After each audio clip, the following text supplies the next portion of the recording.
Freak is quite crazy because it means crazy, like freak. And this is the idea behind that is to show the time, to display the time thanks to the movement.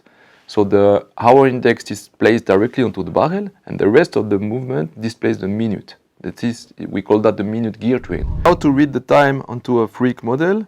The main idea is that the movement displays the time. This is why we have the hour indication here placed at 10 o'clock.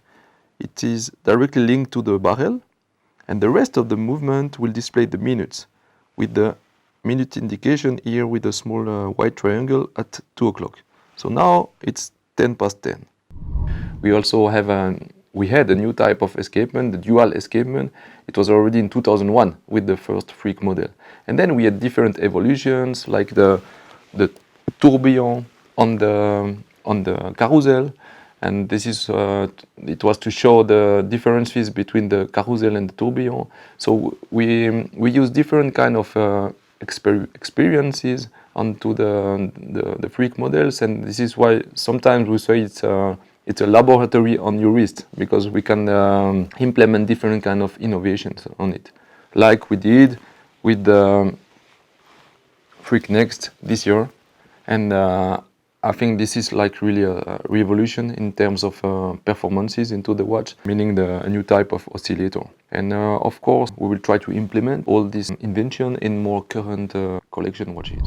It's a revolutionary watch. It uses blades structures, and we call it also NeXt because it could be the next freak model. The oscillator is so that's the oscillator in an engineering size, so in a big size, and the idea is to have like a suspended oscillator, and what we use is 4 levels of blades elements and one last level of a heavy structure which could work as the mass element. The main idea is to avoid the axis, so there is no axis anymore, and it's like a suspended oscillator.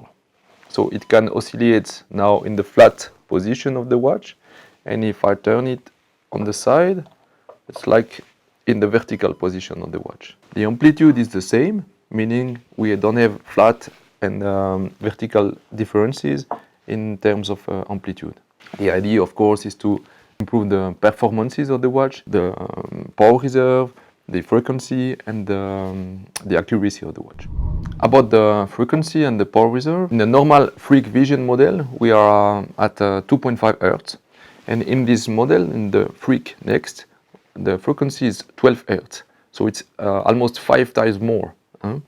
But the power reserve stayed the same. We are about 70 hours of power reserve at a constant amplitude, which is quite a great effort, because 12 Hz and 70-hour power reserve is really long. Beside the very theoretical and serious aspect of the oscillator, and because we are Star Wars fans at Ulysse Nardin, we decided to implement a small funny effect, and this is why we have here 4 little lightsabers on the watch, which shows the futuristic aspect of the oscillator. And this is why it is called NeXt, like the next oscillator.